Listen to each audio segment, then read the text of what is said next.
Di sini gue pengen bilang ke kalian semua bahwa kalian itu nggak punya waktu, ya. Dunia itu bergerak sangat-sangat cepat. Banyak sekali gue disebut sini tenaga kerja yang akan tergantikan. Banyak yang bilang bahwa oke, teknologi itu tidak akan menggantikan tapi akan membantu. Betul, untuk sebagian orang yang mengerti akan memakai teknologinya. Untuk mereka yang nggak mengerti, yang tidak punya skill-nya untuk memakai teknologinya, mereka akan digantikan. Waktu akselerasi dunia menurut gue sudah sampai di sini, di mana AI berkembang sangat cepat sekali, kripto berkembang sangat cepat sekali, energi berkembang sangat cepat sekali, biotech itu juga berkembang sangat cepat sekali. Semua ilmu yang gue barusan sebutin tadi, itu akan berkembang lebih cepat dibanding kurikulum sekolah bisa mengejar. Skill yang mungkin kalian semua pelajari ya 5 tahun lalu untuk mencari uang, mungkin sekarang itu udah obsolete, udah nggak berguna lagi, udah nggak dipandang dan udah nggak dilihat lagi. Di 2025, gue punya karyawan 15, itu bekerja lebih efisien, lebih cepat, dan lebih akurat dibanding gue karyawan 150 di 2020. Apakah gue melakukan itu dari 150 sampai 15 tuh karena perusahaan gue tidak berkembang? Jawabannya tidak. Karena teknologi sudah lebih efisien. Sudah tidak dibutuhkan lagi orang sebanyak itu. Tapi pekerjaan 15 ini itu kayak pekerjaan 1.000 orang sekarang. Jadi gue nggak perlu scaling dari 150 ke 300, 500. Perusahaan yang besar dan banyak karyawan itu udah nggak matters lagi. Karena perusahaan billion dollar seperti Telegram aja karyawan cuma 30. Ya. Telegram tuh entire karyawan cuma 30 sekarang. Jadi udah nggak teli lagi, orang zaman dulu bilang, "Oke, kalau mau perusahaan besar tuh harus punya karyawan yang banyak." Jawabannya tidak. Nah, ke depannya pengusaha-pengusaha yang di depan ya, perusahaan-perusahaan yang besar akan sadar hal yang gua sadari, bahwa 15 tuh bisa kerjain 150. Jadi kalau punya 1.500 bisa dikerjakan dengan 150. Bahkan ke depannya 1.500 bisa dikerjakan dengan 15. Perusahaan akan berubah. Dia nggak akan jadi jaringan karyawan besar tapi special force. Tapi gimana Bang kalau pabrik? Itu semua akan digantikan oleh humanoid robot. Jadi yang bekerja clerical tuh bakal digantikan semuanya, semuanya akan digantikan. Dan dalam 4 sampai 5 tahun ini bakal susah untuk mencari kerja. Ketika banyak pengusaha yang sudah melek seperti gua. Dunia internet ini memberikan kesempatan untuk kalian semua di sini yang ibaratnya mau belajar ya, punya willingness to learn, pengen belajar, pengen tahu hal baru. Untuk mereka yang skeptis, mereka yang sok pintar, gua say sorry di sini kalian akan ditinggalkan oleh dunia. Teknologi memang ada di sini untuk membantu manusia, tapi di saat ada revolusi teknologi yang besar, ya, ketika mesin jahit ditemukan, banyak orang yang akhirnya nggak punya pekerjaan harus beralih ke skill yang lain. Jadi kalian yang punya skill jangan ngerasa nyaman gitu, skill design, skill marketing, skill finance, jangan merasa nyaman. Skill-nya cepet sekali ini akan digantikan. Kita akan berada di momen gue sebutnya, dalam era manusia, ya lu akan ada 2 pilihan. Sebelum ini pintunya ditutup ya, ini di depan ada pintu, pintunya akan ditutup. Cuma akan ada 2 pilihan.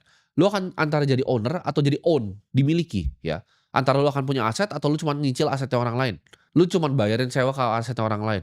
Karena dunia udah berubah ya, kita akan lihat subscription ekonomi ini akan besar sekali. Di mana orang itu udah nggak bisa beli mobil lagi, tren mobil aja udah turun ya. Pembelian mobil tuh trennya selalu menurun selama 3 tahun terakhir. Tapi apa yang terjadi? Kita lihat orang udah nggak mampu beli mobil. Orang jadi, "Oke, gua nggak apa-apa nih. Gua jalan nih, gua naik Grab aja, gua nggak masalah sama sekali. Gua naik motor aja gua nggak masalah sama sekali." Dan ini akan begitu ke semua bidang. Bahkan entar kalian nggak bisa tinggal lagi, ya. Semuanya kalian subscribe, gitu. Apartemennya orang yang punya kalian nggak bisa beli, kalian harus sewa apartemennya. Ketika kalian sewa apartemennya, makanannya kalian sewa juga. Kalian bayar subscription untuk makanannya. Kedepannya dunia akan mengarah ke sana. Semua akan jadi subscription ekonomi, you will own nothing. Karena ini agendanya World Economic Forum, ya. Udah sering disebut di forum-forum dunia bahwa you will own nothing, lu nggak akan punya apapun dan lu akan jadi orang yang bahagia. Jadi antara jadi owner atau dimiliki sama orang lain. Nah, dari 2 tipe manusia ini akan kita bisa filter nih mana yang akan jadi owner, mana yang akan jadi dimiliki. Dari mana? Dari kebiasaan hidupnya. Yang akan jadi owner nonton video-video seperti ini gitu. Yang di-own sama orang lain itu akan ngerasanya, "Aduh, gua ini cuma scrolling TikTok," gitu kan, ada gosip artis terbaru gua ikuti, ada gosip ini terbaru gua ikuti. Gampang sekali ya, pikirannya ke kanan ke kanan ke kiri diatur gitu loh. Karena mereka yang bisa kontrol atensi kamu, akan kontrol dunia kamu, gitu. Kalau kamu bisa dikontrol, apa yang kamu pikir, ya, kamu nggak akan bisa jadi pemikir yang mandiri. Ketika mereka cuman kasih satu isu kamu bisa ke kiri, ya. Kasih isu misalnya artis selingkuh, wah langsung kalian ke kiri. Artis dihamili, kalian ke kanan. Ketika ada isu penting yang sebenarnya terjadi di depan mata kalian, kalian nggak bisa lihat gitu loh, ya. Itu sudah perbudakan di era digital, kalian terperangkap di algoritma media sosial. Nah, kompetisimu tuh banyak, ada orang yang ngomong seperti itu, ada orang yang suka dengan gosip-gosip seperti itu. Tapi di sisi yang lain ada yang bangun jam 6 pagi, dia fokus, dia kerjakan yang terbaik setiap harinya, dia tidak pernah berhenti, setiap harinya dia melakukan yang terbaik demi terbaik demi terbaik untuk mengubah hidupnya. Sedangkan lu di situ cuman scrolling sosial media, cuman maki orang di sosial media, ya. Sudah kelihatan jelas nih arahnya, mana yang akhirnya bisa ke kiri, mana yang bisa ke kanan. Di saat lu lagi gosip, di saat lu lagi jadi haters, ada anak yang di umuran sama dengan lu, berkompetisi, bangun pagi, pelajarin ya, bangun, ya kan, dia belajar, oke, aset masa depan tuh apa? Kira-kira skill apa aja? Gimana caranya gue mengerti artificial intelligence ini apa? Gimana caranya gue ngerti renewable energy ini apa? Gimana caranya gue ngerti next gen-nya dari biotech itu apa? Dan lu masih di situ santai-santai gitu kan. Jangan pikir dunia ini akan jadi lebih gampang. Dunia ini dengan teknologi akan jadi selalu lebih sulit. Karena kompetisinya lu kompetisi sama robot nanti. Penyesalan itu akan jadi hal yang selalu terjadi ya. Ketika 5 tahun nanti udah lewat, lu dengerin apa yang gua ngomongin ini ya. Mungkin lu masih nggak percaya, lu masih mau menghujat, lu masih mau ngerasain bahwa yang gua omongin ini bukanlah fakta. Silahkan gitu. Tapi ketika penyesalan itu datang, lu akan menyesal. Semua yang keluar dari mulut gua adalah kebenaran. Gua pun sama, ya gua liat kompetisinya sama, ketika gua liat gen-gen alfa yang jauh di bawah, yang masih mungkin umurnya belasan, tapi cara pikirnya sudah jauh sekali dibanding gua di umurnya itu. Gua ngerasa gua akan kalah ya, dan gua pasti akan kalah ya, generasi atas tuh pasti kalah sama generasi bawah, kenapa? Karena adopsi mereka ke teknologi itu lebih cepat. Mereka menyaring informasi lebih cepat dibanding gua menyaring informasi di internet dial up yang zaman gua dulu. Mereka tinggal tanya AI sekarang. Jadi otak mereka akan ke-develop jauh lebih cepat dibanding gua. Ketika gua lihat generasi-generasi yang di bawah gua, antara gua udah bikin sekarang nih aset-aset gua, atau gua akan kalah dengan mereka, gua akan kalah dengan kompetisi. Lu akan lihat nanti anak-anak muda yang jauh lebih hebat dari kalian semua. Lu akan nyesel, lu akan lihat kerajaan yang bisa lu bangun seharusnya, kehidupan yang lu bisa dapat ya, orang tua yang lu harusnya bisa bahagiakan, malah ada anak muda yang bisa lebih bahagia orang tuanya dibanding lu. Di saat penyesalan itu datang, lu tidak bisa loh putar balik waktu. Karena waktu itu akan cuma berjalan satu arah. Waktu tuh nggak pernah bisa balik lagi. Yang lemah tuh nggak akan punya tempat dan nggak punya kesempatan lagi, ketika pintunya sudah ditutup. Ini gua kasih lu saran ya, kalau lu mau ubah hidup lu sekarang, lu coba stick ke satu hal ya. Satu hal dan satu hal aja. Yang lu mau improve skill lu di situ, taruh 1 tahun hidup lu, setiap hari yang lu pikirin gimana caranya lu jadi 1% lebih baik di hal itu, di skill itu. Contoh lu adalah misalnya orang accounting, gimana caranya lu jadi yang lebih pintar di sana, ya. Contoh lagi lu adalah video editor, gimana caranya satu video yang gue bikin ini editannya lebih bagus dibanding video sebelumnya. Simple aja, improvement, improvement, improvement. Kenapa? Karena lu butuh separasi diri lu dengan yang lain dalam waktu 5 tahun ini. Kalau nggak berhasil lu separasi, lu nggak akan jadi bedanya dengan all the masses yang lain. Jangan lihat kanan, jangan lihat kiri, fokus ke satu hal, jadilah yang terbaik, jadilah kelas dunia di bidang itu.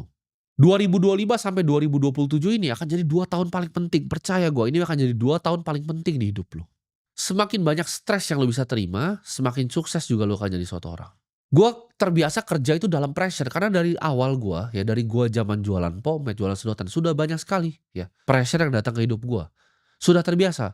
Nah, lu mau jadi orang yang sukses, lu harus terbiasa dengan pressure yang datang di hidup lu. Lu nggak bisa biarin ibaratnya. Will lu, kemauan lu itu dipatahin sama keadaan di dunia. Mau itu orang lain, mau itu keluarga lu sendiri, mau itu diri lu sendiri. Semangat lu itu nggak boleh patah jadi seorang manusia. Gue itu nggak pernah nyerah ya, di apapun yang gue kerjain, gue nggak pernah quit. Zaman dulu gue jualan tuh sulit, ditolakin sama orang, gue nggak pernah nyerah ya. Ketika gue berinvestasi mulai sulit dunianya, gue tidak pernah nyerah. Ketika gue berinvestasi dikerjain sama bandar, dirugikan sama orang, gue tidak pernah menyerah ya. Ketika gue di-framing sama orang, gue tidak pernah nyerah ya, dan gue tidak akan pernah nyerah. Kenapa? Karena itu diri gue, ya itu jati diri gue. Kalau lu baru kerjain sesuatu yang sulit sedikit ya, sulit baru sedikit, lu nyerah. Dunia ini akan cap lu sebagai pecundang, dan diri lu bahkan akan cap diri lu sendiri sebagai pecundang.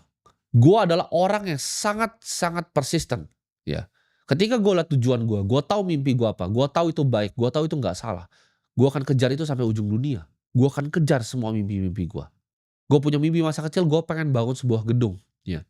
Di mana di situ bisa ada teman-teman gue, di situ bisa ada restoran gue, di situ ada mimpi-mimpi gue akan bangun di sini. Mau tuh gue bangun bata demi bata sampai tangan gue berdarah. Mau ada 1.000 orang lemparin gue tombak waktu gue bangun gedung itu.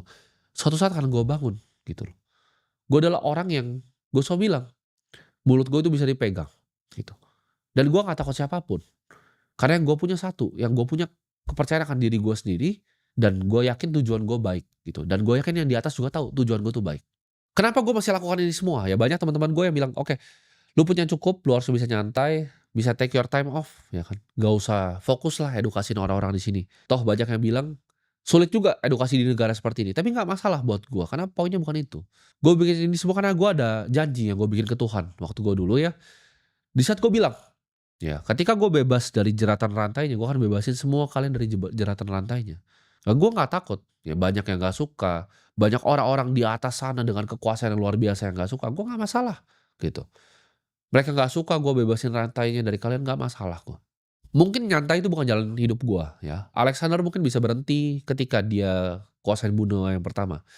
Tapi jawabannya gue nggak akan berhenti, ya either gue mati mencoba kuasain sampai ke India kayak Alexander, atau ya udah mati di jalan aja gitu kan.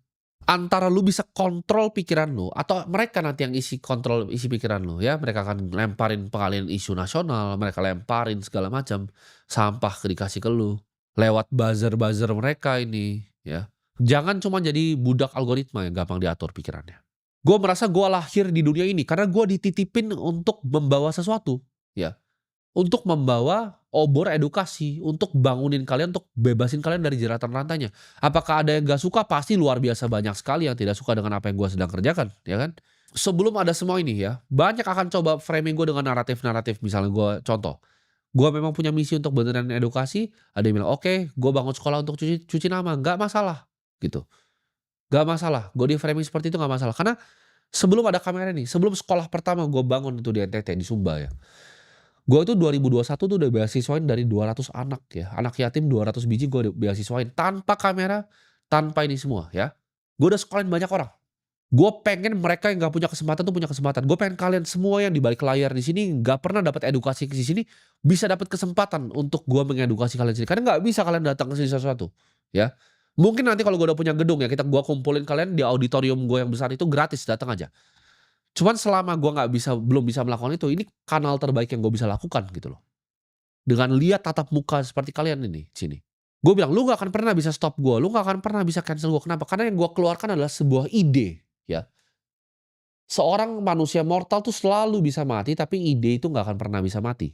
Dari kalian yang tidak tanamin bibit kalian sekarang, lu akan menerima ganjaran di masa depan. Lu yang nggak mau dengerin omongan gue untuk kerja keras sekarang, lu akan menerima nanti 2030 ganjarannya seperti apa. Untuk gue ini bukanlah sekedar game yang gue cuma main 1, 2 tahun ya. Ini adalah berkat yang dititipkan ke gue ya. Ini adalah titipan. Semua yang gue dapatkan di dunia ini adalah titipan yang dititipkan ke gue. Dan ini akan gue manfaatkan sebaik-baiknya gitu.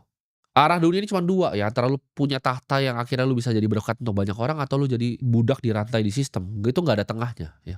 Karena ketika lu dikasih waktu, lu dikasih kesempatan ya, juga lu dikasih waktu untuk belajar nih ada 2 tahun nih untuk fokus untuk kembangin diri lu, lu pilih untuk enggak gitu.